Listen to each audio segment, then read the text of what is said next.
Assalamualaikum warahmatullahi wabarakatuh. Nama saya Nadia Putri dari Fakultas Ekonomi dan Bisnis Universitas Yarsi. Di sini saya akan menjelaskan tentang eh, kasus pada skandal waste management IMC. Langsung aja pada kronologi kasusnya. Yang pertama itu pada tahun 1991, waste management menjadi bisnis pembersih sampah terbesar di dunia dengan pendapatan lebih dari 7,5 miliar dolar.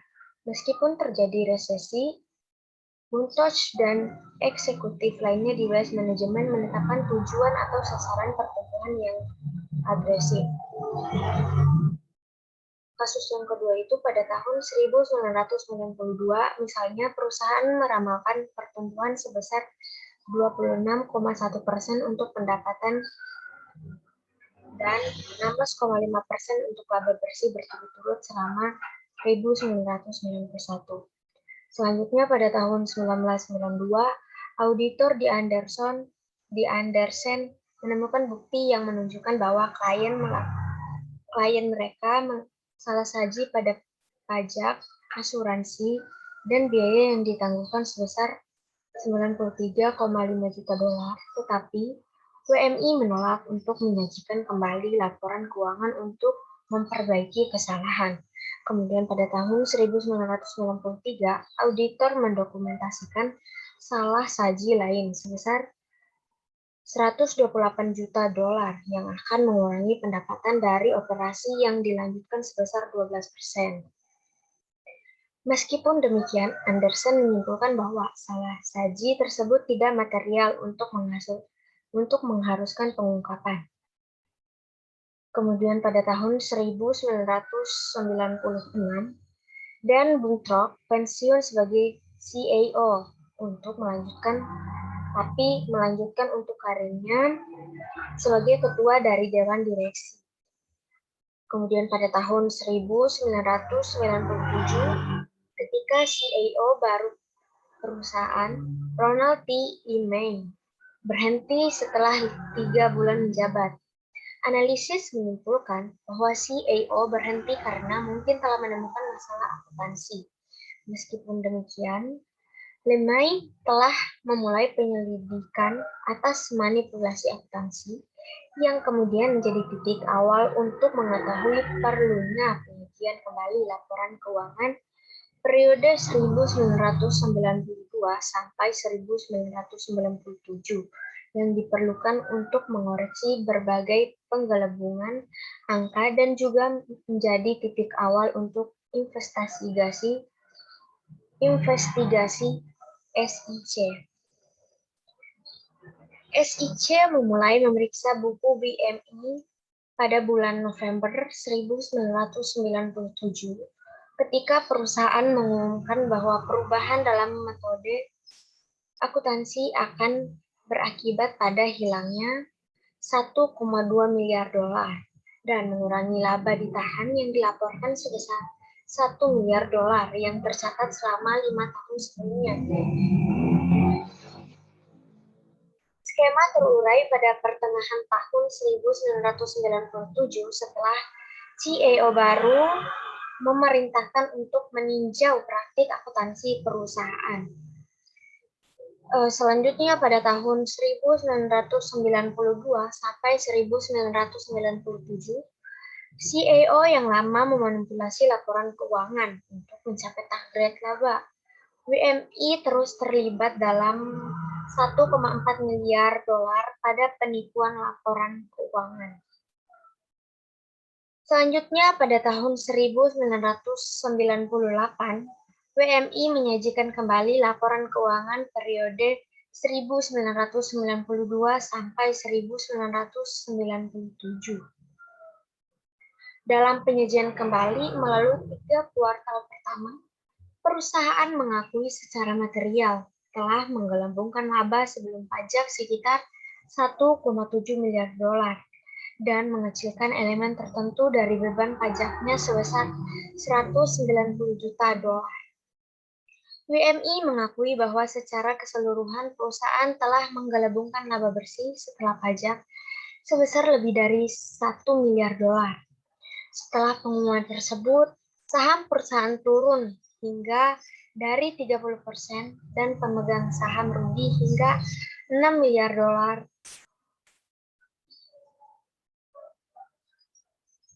Selanjutnya, SIC menuduh Dan Buttrock, pendiri perusahaan, dan 5 pejabat top lainnya melakukan penipuan ini.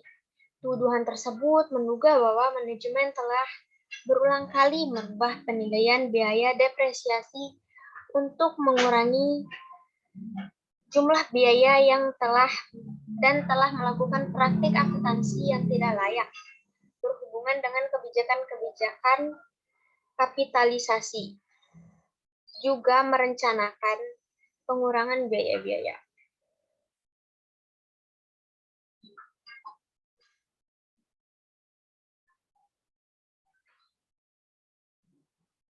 SIC juga menuduh Arthur Andersen sebagai auditor Waste Management yang diduga keras mengetahui atau secara sembarangan mengeluarkan laporan audit yang secara material salah dan menyesatkan untuk periode 1993 sampai dengan 1996.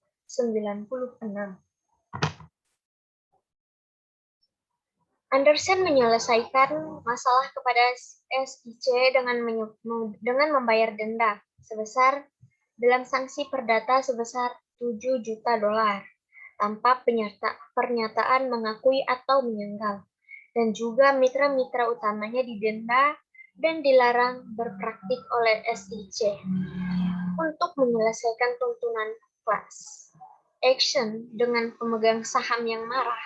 WMI membayar denda sebesar 677 juta dolar dengan kontribusi dari Arthur Andersen sebesar 95 juta dolar.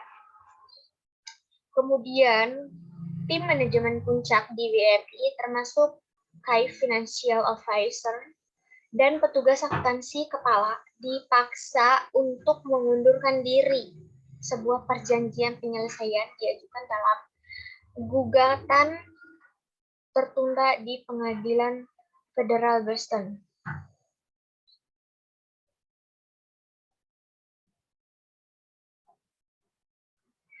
Berikut ini adalah pihak-pihak yang terlibat dalam skandal Waste Management Inc. Yang pertama itu ada pendirinya,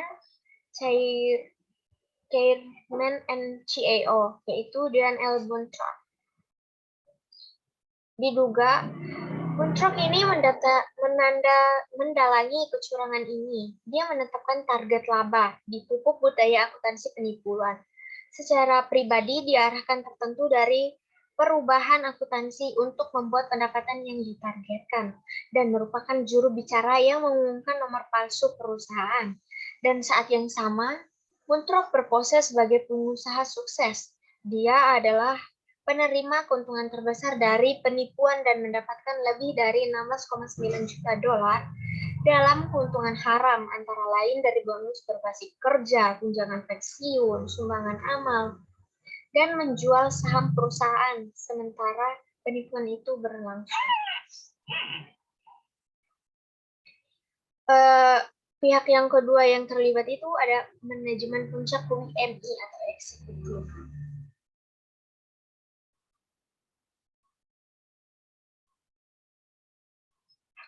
Pihak yang ketiga ada auditornya atas nama Arthur Andersen Company.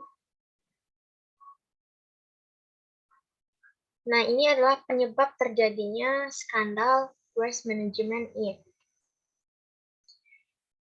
Tindakan ini menyangkut penipuan keuangan besar yang dimotivasi oleh keserakahan dan keinginan untuk mempertahankan status profesional dan sosial. Waste Management Inc. menyembunyikan kerugian, overstatement, pendapatan biaya tersembunyi selama 5 tahun, menyebabkan salah saji dalam laporan keuangan audit yang terlibat. WMI secara secara curang memanipulasi hasil keuangan perusahaan untuk memenuhi target laba yang telah ditentukan dengan secara tidak tepat, menghilangkan dan menunda beban periode berjalan untuk melakukan banyak praktik akuntansi yang tidak benar untuk mencapai tujuan ini.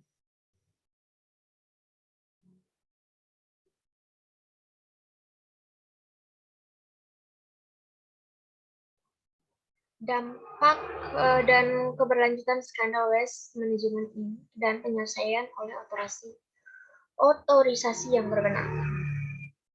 Skandal Waste Management Inc. merupakan perusahaan yang melakukan penyajian kembali terbesar dalam sejarah perusahaan. SIC telah meluangkan aturan dalam melaksanakan ketentuan SOX dalam mengadakan pembatasan pada jasa konsultasi dan dapat ditawarkan untuk mengaudit pada klien.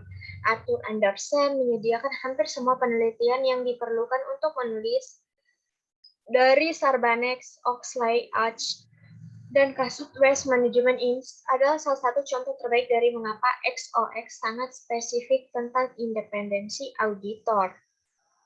Untuk menyelesaikan tuntutan class action dengan pemegang saham yang marah, PMI membayar denda sebesar $677 juta dengan kontribusi dari Arthur Andersen sebesar $95 juta dan Andersen menyelesaikan masalah kepada SIC dengan membayar denda terbesar dalam sanksi perdata sebesar $7 juta tanpa pernyataan mengakui atau menyangkal, dan juga mitra-mitra utamanya didenda dan dilarang berpraktik oleh SIC Andersen membayar rekor denda $7 juta yang merupakan terbesar yang pernah ada. Hukuman perdata terdapat perusahaan akuntansi Big Five pada saat itu.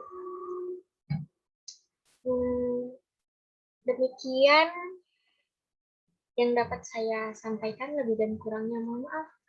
Wassalamualaikum warahmatullahi wabarakatuh.